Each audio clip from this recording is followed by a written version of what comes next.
এবার আমি আসব লক্ষ্মীর ভান্ডার প্রকল্পে। আপনারা জানেন লক্ষ্মীর ভান্ডার আমাদের একটা অমূল্য সম্পদ। মা বোনেরা আমাদের ঘরে লক্ষ্মী। এই প্রোগ্রামটা ফার্স্ট স্টার্ট করে বেঙ্গল। বেঙ্গল এখন মডেল হয়ে গেছে। আমরা 2021 থেকে শুরু করেছি। ইলেকশনে বলেছিলাম করব, করে দিয়েছি। আমরা মোট আমার একটা সরাসরি মুখ্যমন্ত্রী একটা পোর্টাল আছে, আপনারা জানেন। তাতে যে রিকোয়েস্ট গুলো আমরা পাই, আমি কিন্তু সেগুলো প্রত্যেকটা দেখি। তাতে আমি প্রায় 24,000-এর মতো লক্ষ্মীর ভান্ডারের রিকোয়েস্ট পেয়েছিলাম আপ টিল নাও। তাছাড়াও আমাদের দুয়ারে সরকারে অনেক রিকোয়েস্ট এসছে। সেগুলো সব মিলিয়ে আমরা আগামী ডিসেম্বর মাসে, আমি যেটা বলেছিলাম ডিসেম্বর মাসে দেব টাকা যারা বাকি আছেন, 5,07,000 মহিলাকে আরো নতুন করে লক্ষ্মীর ভান্ডার প্রকল্পে যুক্ত করা হলো।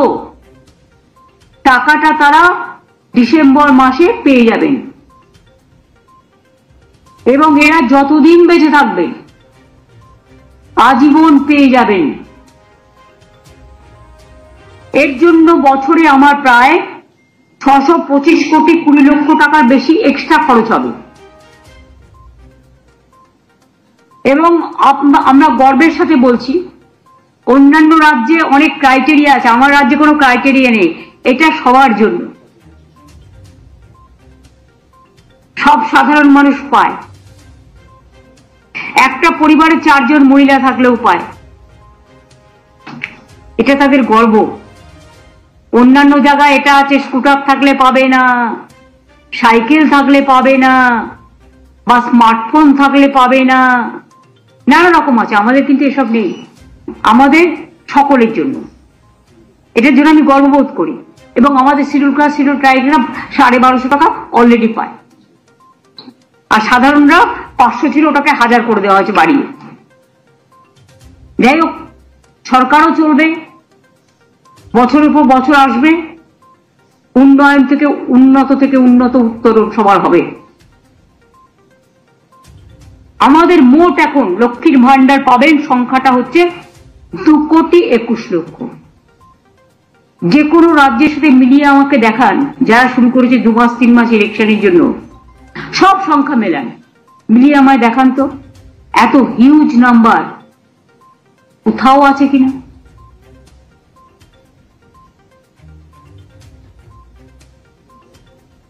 এবং শুধু তাই নয়, ওই বিধবা ভাতা করে নতুন করে তাকে অ্যাপ্লাই করতে হবে না। যখনই 60 বছর হয়ে যাবে অটোমেটিক্যালি সে সারা জীবন পাবে। মানে ওইটাই বিধবা ভাতা লক্ষ্মী ভান্ডারে চলে যাবে, বিধবা ভাতা বার্ধক্য ভাতা হিসেবে। তাকে আর অ্যাপ্লাই করতে হবে না। অ্যাপ্লাই করলে পায় না, পড়ে থাকে, কারণ ওখানে আবার সেন্ট্রালের টাকা আসতে লাগে। আমরা 50% দিলে ওরা 50% দেয়, কখনো দেয় কখনো দেয় না। যেমন আবাসের টাকা বন্ধ, ওখানে সেন্ট্রাল গভর্নমেন্ট একা টাকা দেয় না। নামটা প্রধানমন্ত্রী আবাস যোজনা, কিন্তু 40% টাকা আমাদের দিতে হয়। ইলেকশনের সময় পোস্টারিং করে, ঘর ঘরমের জল দিয়া 75 ভাগ খরচ আমরা দিচ্ছি টাকা দিয়ে, মনে রাখবেন। কিন্তু পিএইচির কাজটা স্লো চলছে বলে আমরা একটা মিটিং করতে আমি সিএসকে বলেছি already. I am not satisfied. Pipe পড়লেও অনেক জায়গায় লোকে জল পায়নি, এটা আমার কাছে খবর আছে। এবং আমি বলেছি এটাকে কি করে তাড়াতাড়ি করা যায়, স্পিড আপ করা যায়। যারা করবে না, নন কোঅপারেশন করবে, তাদের সরিয়ে দাও, দরকার হলে নতুন লোক দিয়ে কাজ করো। কিন্তু আমরা চাই আর 2 বছরের মধ্যে, আমি তোমাদের টাইম দেবো 1.5 বছর, আমি 1 বছর দিলে আরো খুশি হব। আর আমি জমি তখন নতুন করে আবার দেবো, আগে যেখানে পাইপ পড়ে আছে সেই জলগুলো আগে কমপ্লিট করবে, তারপরে। অনেক জায়গায় পাইপ লাগিয়েছে, জল পৌঁছায়নি। এই কমপ্লেন আমার কাছে আছে। ফার্স্ট টু সলভ দিস, তারপর আমি আবার জমি কিনবো, কিনে দেবো। জমি তো আমার টাকায় কিনতে হয়, মেনটেনেন্স তো স্টেট গভর্নমেন্টকে করতে হয়। সুতরাং এটা সিরিয়াসলি দেখতে হবে, এটা আমার প্রায়োরিটি প্রোগ্রাম নাম্বার 1।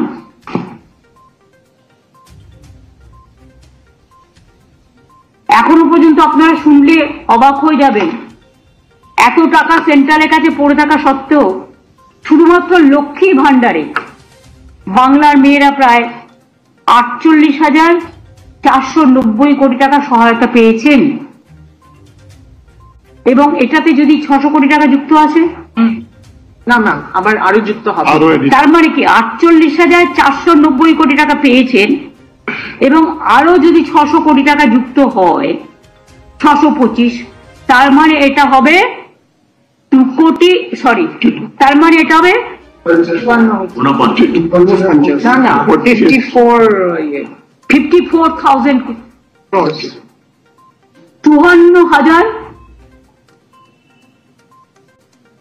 52,000 কোটি টাকার মতো হবে।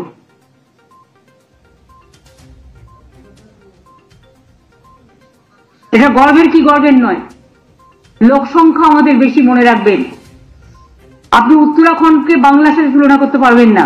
Population, density of population is very high. Mumbai তো 2 মাস আগে চালু করেছে, সবাই পায় না, অনেক রেস্ট্রিকশন। প্রধানমন্ত্রীর বাড়ি, পাকা বাড়ি পাবে কোত্থেকে গরিব লোক? স্মার্টফোন থাকলে পাবে না, স্কুটার থাকলে পাবে না, নানা রকম ক্রাইটেরিয়া আছে। আমাদের ক্রাইটেরিয়া একটাই, গরিব মানুষ, সাধারণ মানুষ, যাদের প্রয়োজন আছে। সেন্ট্রাল একটা কৃষকদের সাহায্য করে, বলে দেয় 3 একর জমি থাকলে। বলতে পারেন বাংলায় কটা লোক আছে যার 3 একর জমি আছে? 3 একর জমি মানে কি? 1 একরে সম্ভবত 18 বিঘে বা 19 বিঘে, 3 বিঘে। আর 3 বিঘে মানে 1 বিঘেতে 19 কাঠা না 20 কাঠা, 20 কাঠা, 20 কাঠায় 1 বিঘে। তার মানে 60 কাঠা থাকলে তবে সে পাবে টাকাটা। আমাদের কিন্তু তা নয়, আমাদের 1 কাঠা জমি থাকলেও সে 4,000 টাকা পাবে, আর 1 একর জমি থাকলে সে বছরে 10,000 টাকা পাবে। এই হচ্ছে পার্থক্যটা, বুঝে যায়। এবং আমাদের বর্গাদাররাও পায়, অন্য কেউ নয়, অন্য কোনো রাজ্যে হয় না। তাই লক্ষ্মীর ভান্ডার আরো প্রায় নতুন করে ডিসেম্বরে আরো 5,07,000 মহিলারা যারা নাম লিখিয়েছিলেন বা আমার সরাসরি মুখ্যমন্ত্রী পোর্টালেও পাঠিয়েছিলেন, তাদেরটাও চেক করা হয়েছে, ওই লিস্টের মধ্যেই আছে। সুতরাং দুয়ারে সরকারও অ্যাপ্লাই করেছিলেন, সুতরাং তারা পাচ্ছেন। সংখ্যাটা হয়ে যাবে 2,21,00,000 ইন্ডিভিজুয়াল মহিলা।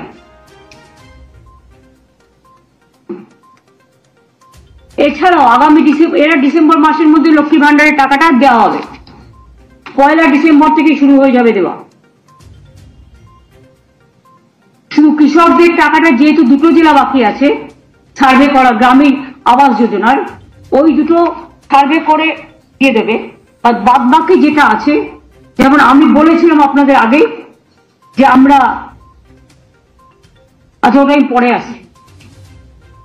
বিধবা ভাতা রিকোয়েস্ট অনেক পেন্ডিং আছে, কিন্তু বিধবা ভাতা মনে রাখবেন, আমরা লক্ষ্মীর ভান্ডার করার ফলে যারা হয়তো 60 বছরে অ্যাপ্লাই করেছিল, আজকে হয়তো তার বয়স হয়ে গেছে 65 বছর, কারণ লক্ষ্মীর ভান্ডারটা শুরু হয়েছে 60 বছর যখন তার বয়স, বা 61 বছর যখন তার বয়স, তখন সে পায়নি। আগে তো এই নিয়মটা ছিল না।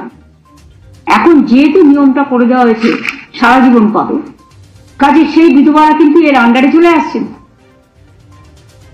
লক্ষ্মীর ভান্ডার প্রজেক্টে বা বার্ধক্য ভাতার প্রোগ্রামে চলে আসবে মহিলাদের।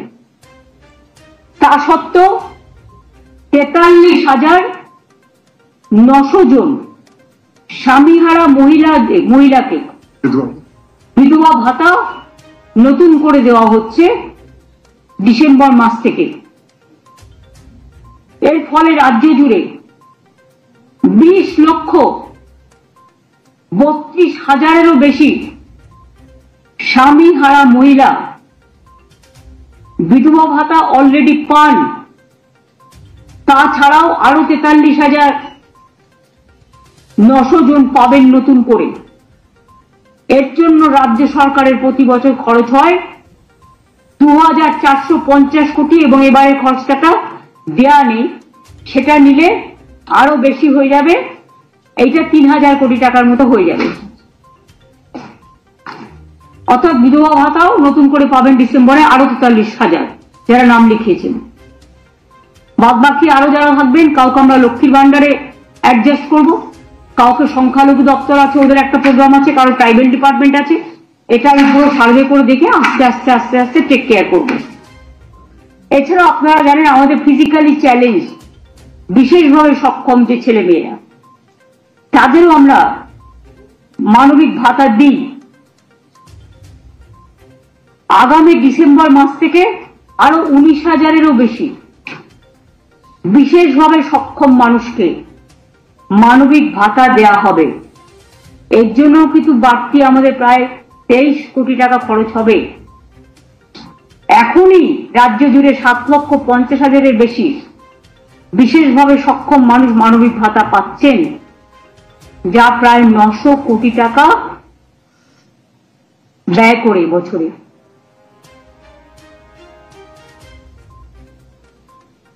এরপর আমি আসব গ্রামীণ আবাসক যোজনায়।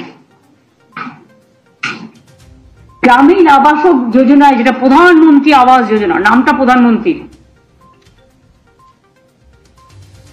সব নামই এখন ওদের দেয়া। ওয়াশরুম করলেও তাদের নামে করতে হবে, কারো না কারো নামে। তারা নাম ঠিক করে দেবে, কাজটা করবো আমরা, জল পরিষ্কার করব আমরা, ওয়াশরুম পরিষ্কার করব আমরা, ধান পুঁতবো আমরা, খাবে ওরা, অর্ধেক টাকা দেবো আমরা, আর নামটা তারা দেবে। একবারও জিজ্ঞেস করবে না রাজ্য সরকারের ক্ষমতা আছে কিনা এই যে একটা নতুন স্কিম করে দিলাম সেটা বহন করার মতো। অনেক জায়গায় করে কি একটা স্কিম করে 2 বছরের জন্য, এবার 2 বছরে ধরুন 400 ছেলে মেয়েকে আপনি রিক্রুট করলেন, এবার 2 বছর পর ওই ছেলে মেয়েগুলো যাবে কোথায়? এই যে অগ্নিবীর নাকি, তাদের কি ভবিষ্যৎ কি? ইলেকশনের সময় লোক দেখানো, আমরা এরকম করি না। আমি এসব স্কিম এখন বন্ধ করে দিচ্ছি, পার্মানেন্ট যেটা হবে করব, কিন্তু 2 বছরের জন্য একটা চাকরি লোক দেখিয়ে তার ভবিষ্যৎটাকে অন্ধকার করে দেওয়ার অধিকার আমাদের কারো নেই।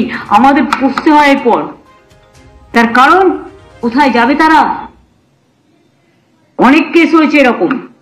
যাই হোক, আবাস যোজনার টাকা সেন্টারকে তো তার টাকাটা খরচা করতে হবে, রাজ্য থেকে যে জিএসটি তুলে নিয়ে যাচ্ছে। এখন তো রাজ্যের কোনো ট্যাক্স নেই, এটা যে ওনারা ওনাদের পকেট থেকে দিচ্ছে তা নয়।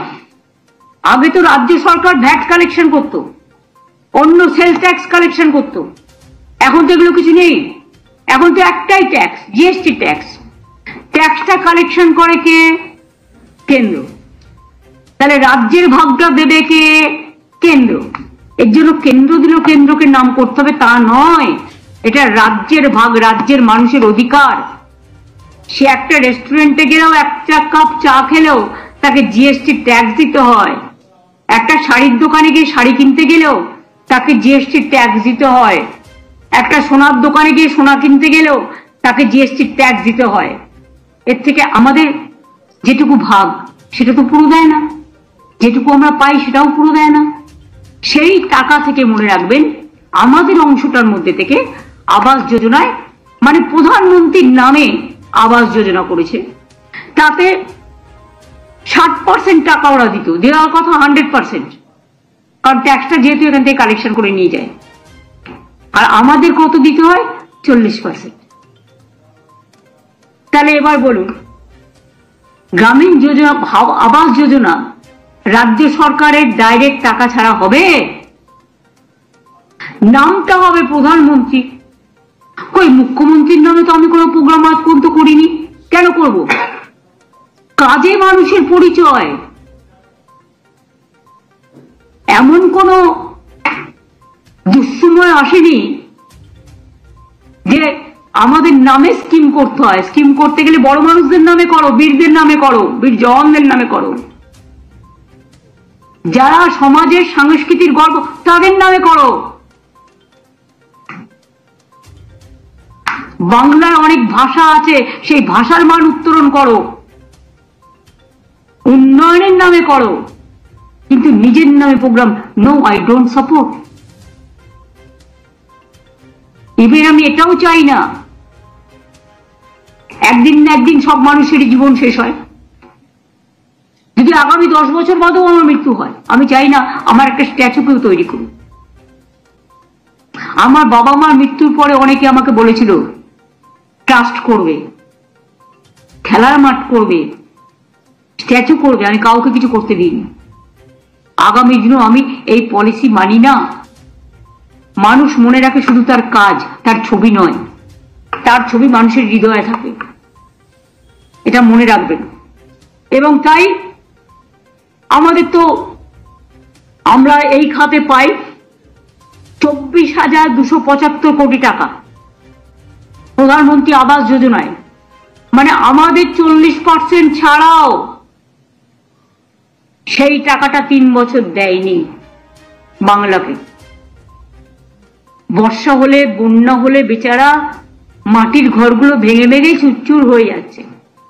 কেউ একটা ছোট্ট ইটের গাঁথনি করলে, কেউ ছোট্ট একটা বারান্দা করলো, বা কিছু ইট দিয়ে একটা জানলা করলো, সেও পাবে না এই বাড়ি। স্মার্টফোন থাকলে পাবে না। এসিসিসির একটা লিস্ট আছে, খায় না মাথায় দেয় ভগবান জানে। আমরা আসার পরে প্রায় বামপন সরকার রেডি করে রেখেছিল, ওইটাই করতে হয়েছে। সেটাতে তো অর্ধেক গরিব লোকের নামই নেই প্রায়। এখন করলে দেখবেন টোটাল চেহারাটাই বদলে গেছে। তা সত্ত্বেও মনে রাখবেন যে আমরা বলেছি আমাদের টাইম টু টাইম, এখনো যতদূর আমি জানি 36 লক্ষ মাটির বাড়ি সারা বাংলায় আছে।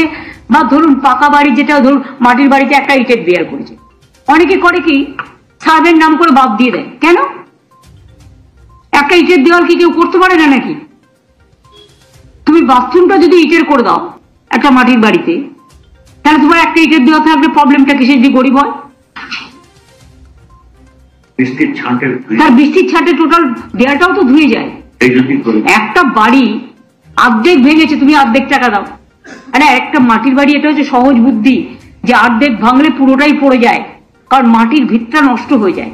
কারণ আমি গ্রামে অনেক গেছি, গ্রামে আমি খেলে বেড়াতাম, আমি সাঁতার কাটতে জানি, আমি গাছে উঠতে জানি, আমি ধানের খেতে আল দিয়ে পার হতে জানি।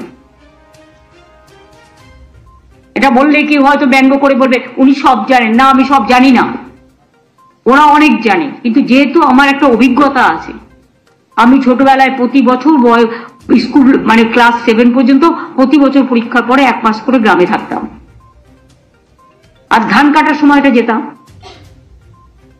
ফলে এগুলো দেখতাম চোখের সামনে, খেলে বেড়াতাম, সেই জন্য এগুলো জানি। এটা আমার কোনো কৃতিত্ব নয়।